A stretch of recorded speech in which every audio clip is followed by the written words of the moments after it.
부활하신 주님의 은총과 우리와 함께 하시는 주님의 평강의 손길이 오늘 이 아침 우리 모두 가운데 함께 하기를 기원합니다.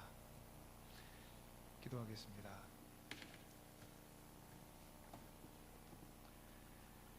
자비롭고 사랑 많으신 아버지 하나님, 저희 삶에 찾아오는 수많은 시간 중에 그 시간이 천천히 흘러갔으면 하는 때가 있습니다. 저희들이 또한 수없이 먹고 마시는 음식 가운데 한 입 한 입 그 맛을 음미하며 천천히 저희가 음식을 대하고 싶을 때가 있습니다.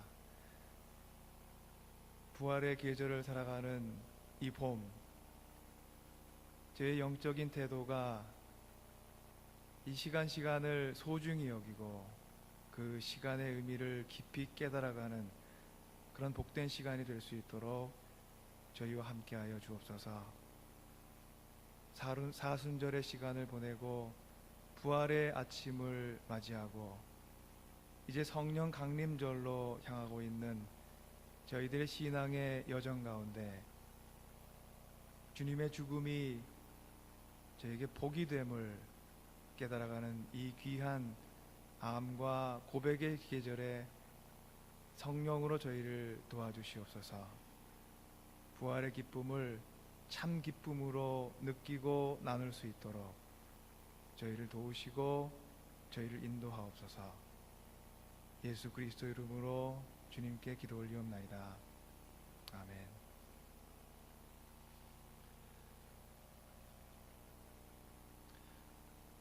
오늘 저희가 함께 나눈 복음서 말씀에는 두 가지의 예수님께서 제자들과 나눴던 식사 장면이 나옵니다. 하나는 예루살렘이었고 다른 하나는 엠마오였습니다.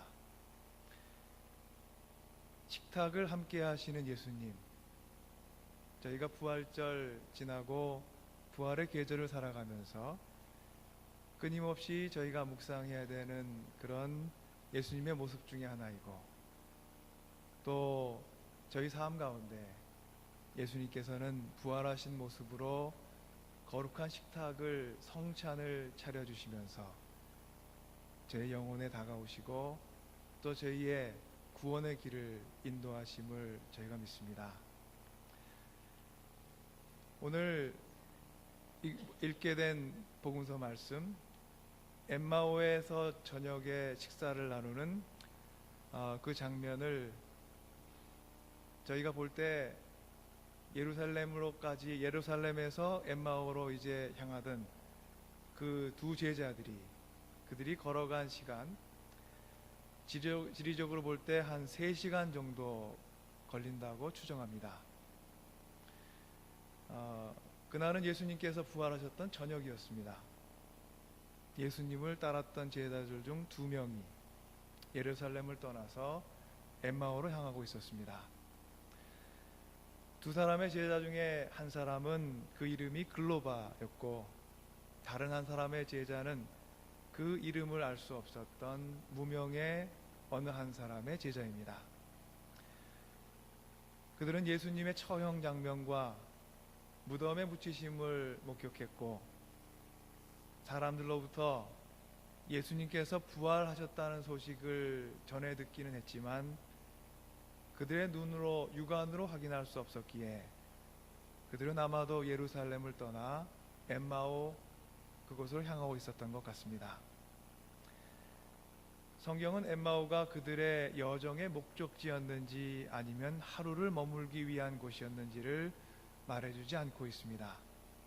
다만 예수님께서 부활하셨던 그 저녁, 엠마오는 그들이 그날 저녁, 부활의 첫 저녁 그 밤을 함께 보내고자 머물고자 했던 한 마을이었던 것은 분명합니다. 예수님께서 부활하신 그 저녁, 예수님을 따르던 제자들 중에 2사람은 함께 슬픔에 잠겨 길을 걷고 있었습니다.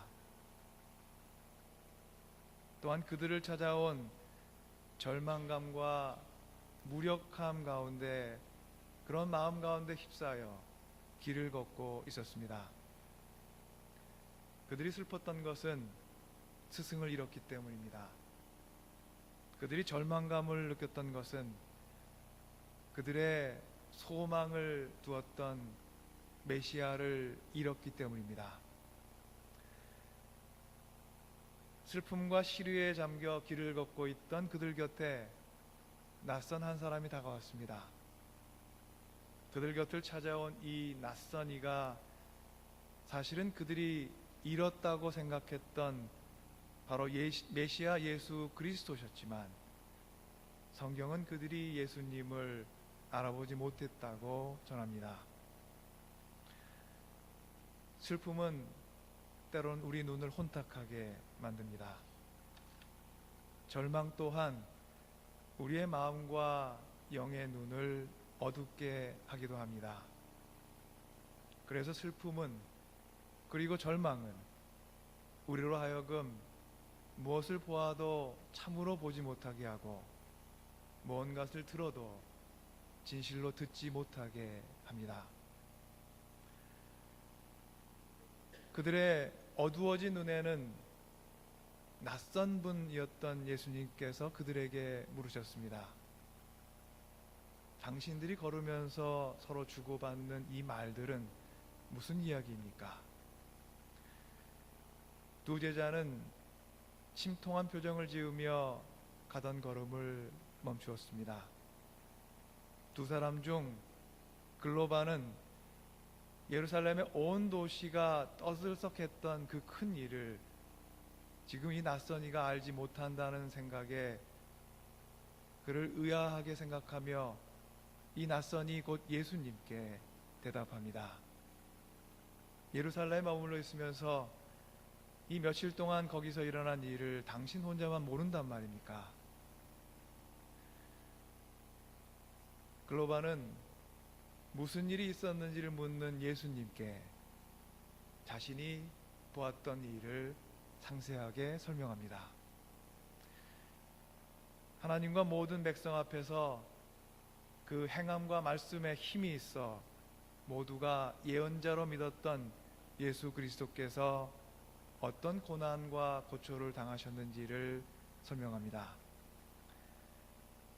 대제사장들과 유대 지도자들이 예수 그리스도를 법정에 넘겨 사형 선고를 받게 하고 마침내 십자가에 못 박아 죽게 했음 또한 얘기해 줍니다. 그들은 예수 그리스도야말로 이스라엘을 구원할 분이셨다고 그들이 굳게 믿었다는 것, 그리고 그들의 내일의 소망을 두고 예수 그리스도를 쫓고 있었다는 것을 얘기해 주었습니다. 그뿐 아니라 그런 일이 있은 지 사흘이 되던 때에 그들 가운데 몇몇 여인이 자신들에게 놀라운 소식, 곧 예수님의 시신이 없어졌고 천사들이 그들에게 나타나셔서 사실은 예수님께서 다시 살아나셨다는 것을 전해 주었다고 얘기했습니다. 그리고 그 말을 확인하고자 그가 아는 몇 사람이 실제로 무덤을 찾았지만 정말로 예수님께서는 그곳에 계시지 않았더라고 설명합니다. 글로바의 이 긴 설명 속에 예수님께서는 침묵하고 계셨습니다. 가만히 듣고 계셨습니다. 어쩌면 무엇인가를 찾고 계셨던 것 같습니다. 하지만 그의 설명 속에서 기다리던 그 무엇이 아마도 없었던 것 같습니다. 예수님께서 그에게 이렇게 말씀하십니다. 어리석은 사람들입니다. 예언자들이 말한 모든 것을 믿는 그 마음이 그렇게도 무디니 그리스도가 마땅히 이런 고초를 겪어서 자기 영광에 들어가야 하지 않겠습니까?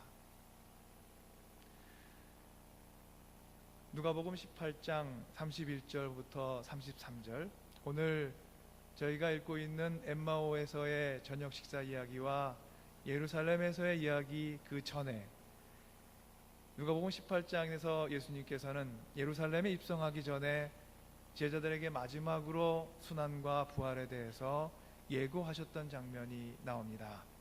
예수님께서 그들에게 이렇게 말씀하셨습니다. 보아라, 우리는 예루살렘으로 올라가고 있다. 인자를 두고 예언자들이 기록한 모든 일이 이루어질 것이다. 인자가 이방 사람들에게 넘어가고 조롱을 받고 모욕을 당하고 침뱉음을 당할 것이다. 그들은 채찍질한 뒤에 그를 죽일 것이다. 그러나 그는 사흘째 되는 날에 살아날 것이다. 예수님께서 이 말씀을 제자들에게 전해주셨을 때 그 말씀의 의미를 깨달은 제자는 아무도 없었습니다.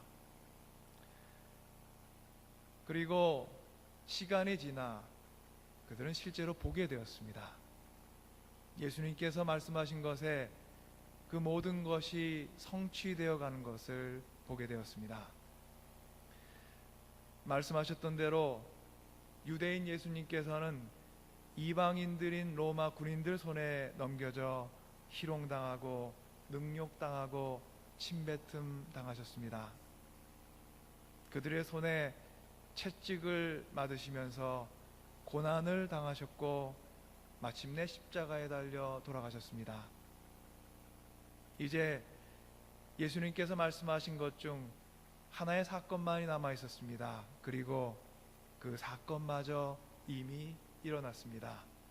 그들 앞에 부활하신 예수님께서 바로 그 자리에 서 계신 것입니다. 그런데 이 모든 것을 보았음에도 그들은 눈이 가리워져 여전히 보지 못합니다. 주님께서 예언하신 그 말씀의 성취가 그들 앞에 이루어져 있는데 그들은 여전히 슬픔에 잠겨 좌절하고 있습니다. 기뻐해야 될 바로 그때 기뻐하지 못합니다. 노래를 불러야 할 때 노래하지 못하고 춤을 추어야 할 때 춤을 추지 못합니다. 제자들이 부활하신 예수님을 알아보지 못했던 것은 그들의 눈이 무엇인가 가리워져 있었기 때문입니다. 그들의 눈을 가리고 있었던 것은 무엇입니까? 그것은 다름 아닌 자신들이 기다리고 있던 메시아에 대한 어떤 이미지였습니다. 그들이 믿고 있었던 메시아 상이었습니다. 그들은 구원을 베풀 구원자를 오랜 동안 기다려왔지만 그들이 기대한 구원은 십자가를 통해 얻어졌던 구원은 아니었습니다. 그래서 그들은 십자가를 향해 한 걸음 한 걸음 묵묵히 다가가시는 주님께 다가가지 못했고, 또한 십자가를 통해 완성하신 구원의 방식, 그 구원의 길 또한 그들의 이해로는 이룰 수가 없었습니다. 그들은 구원을 기다리고 있었습니다. 메시아를 기다리고 있었습니다. 그렇지만 그들은 십자가를 기다리지는 않았습니다. 십자가를 기다리지 않았으므로 십자가를 통해 얻어지는 부활 또한 그들의 기대와 소망 그 바깥에 놓여 있었습니다. 그리스도에 대한 자신들의 기대와 어쩌면 자신들의 기대가 만들어낸 편협한 욕망이 그들의 눈을 멀게 했고 부활하신 주님을 알아보지 못하게 만들었습니다. 그들의 위시 리스트에는 십자가 그리고 부활은 담겨 있지 않았습니다. 부활하신 예수님 앞에서 여전히 그 예수님을 알아보지 못하는 눈이 가리워진 제자들은 바로 우리들의 모습이 아닌가 생각합니다. 그들의 소망이 자기 자신을 향한 것이었지 온전히 그리스도께서 지향하셨던 그 세계를 향한 것은 아니었던 것처럼 우리들의 소망 또한 온전한 주를 향한 소망이기에 앞서 나를 향한 소망입니다. 주님께서는 주님 보시기에 우리들 인생에 꼭 필요한 것을 주시고자 하시지만 예수님을 따르는 우리들은 우리가 원하는 것을 우리 손에 들려주시기를 소망합니다. 주님께서는 우리에게 가장 귀중한 축복을 베푸시고자 십자가의 길을 걸어 부활의 영광에 이르셨으나 우리들은 그 귀중한 복과 은혜를 참 행복으로 여기지 못합니다. 죽음을 통해 열린 구원의 길, 하나의 생명이 희생되어 다른 이의 생명이 열리는 길, 주님께서는 그 길 위에 항상 서 계셨으나 제자들은 그 길 위에 서 계신 주님을 보지 못합니다.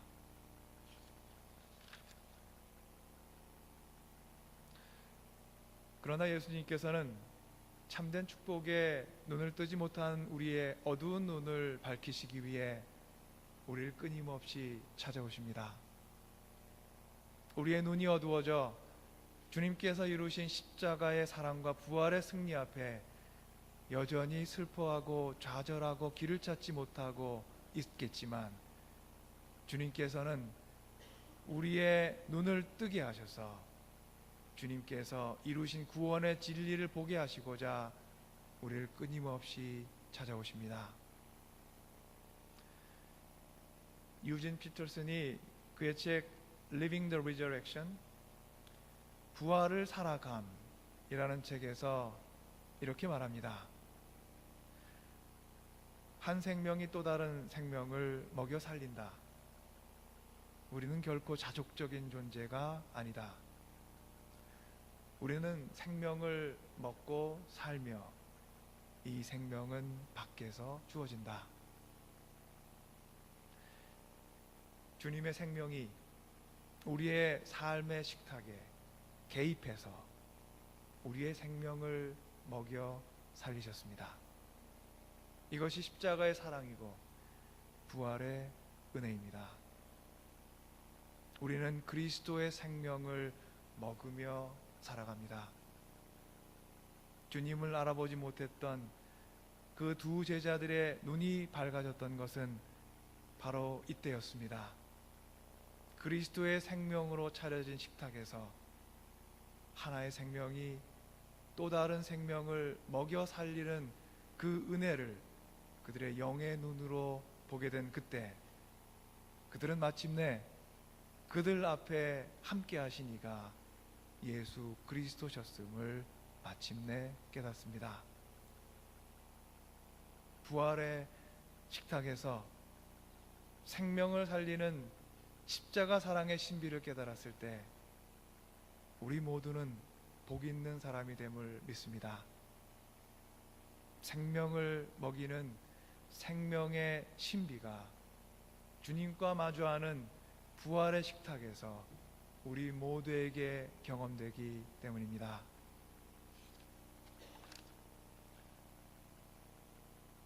함께 저희가 볼 그림이 준비되어 있습니다.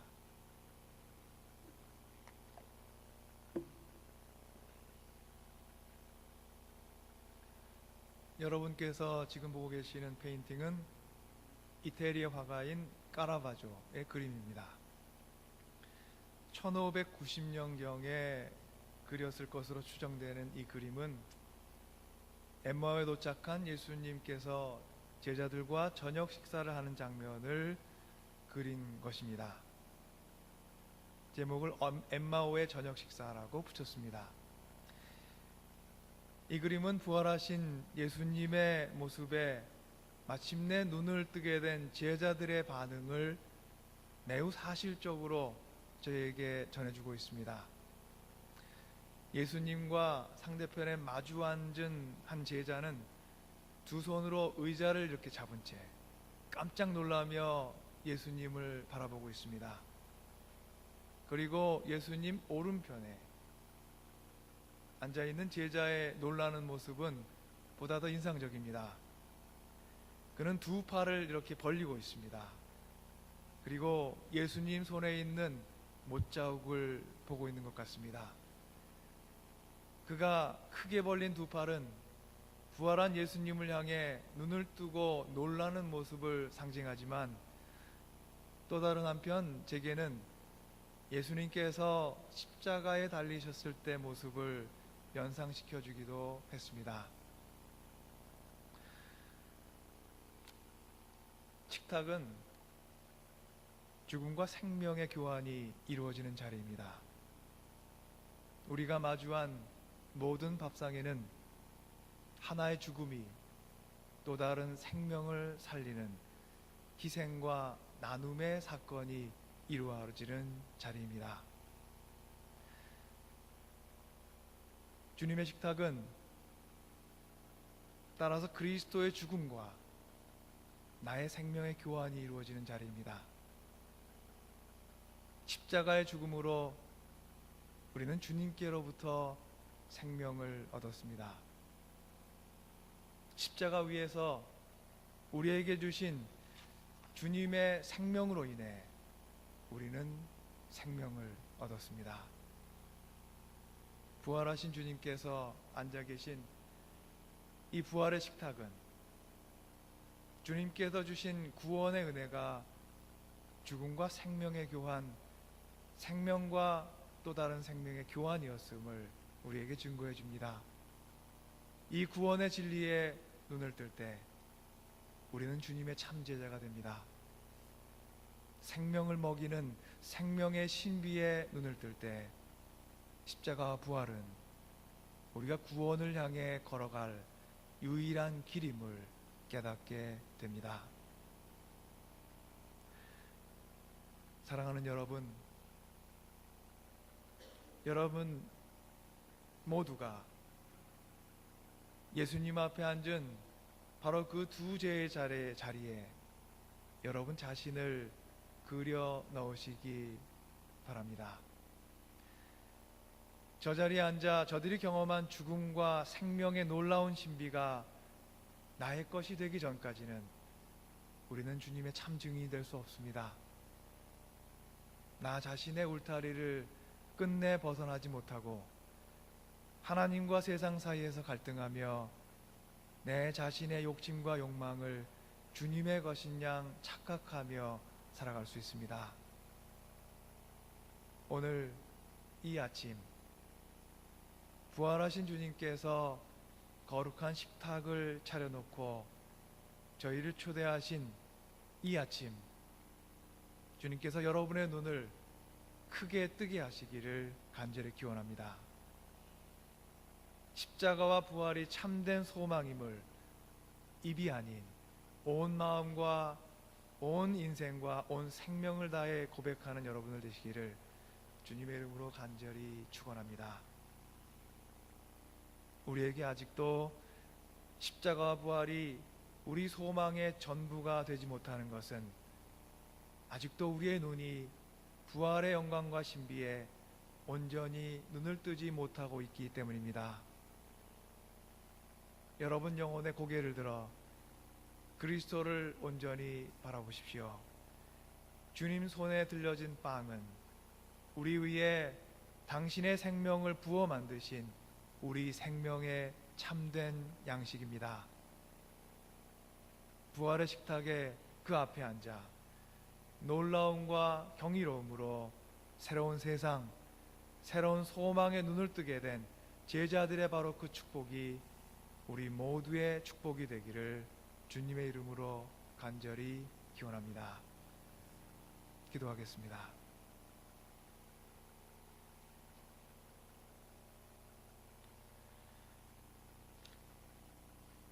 부활의 주님, 십자가 부활이 주님께서 우리에게 선물하신 축복과 구원의 길이었음을 저희가 들었음에도 우리는 무덤덤하게 그 진리를 받아들여 왔음을 저희 모두 고백합니다. 십자가의 길을 마음 아파한다고 입으로 말했지만 온 마음과 생명을 다해 주님의 고통과 사랑을 슬퍼하지도 또한 감격하지도 않았습니다. 주님은 항상 저기 계셨고 나는 항상 여기 있었습니다.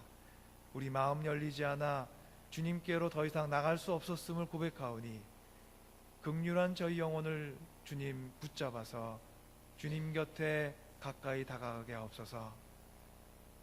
이 땅 위에 아무도 주님의 부활을 준비하지 못했지만 주님께서는 우리의 강팍하고 굳은 마음을 뚫고 부활의 영광과 소망으로 우리를 끊임없이 찾아오셨습니다.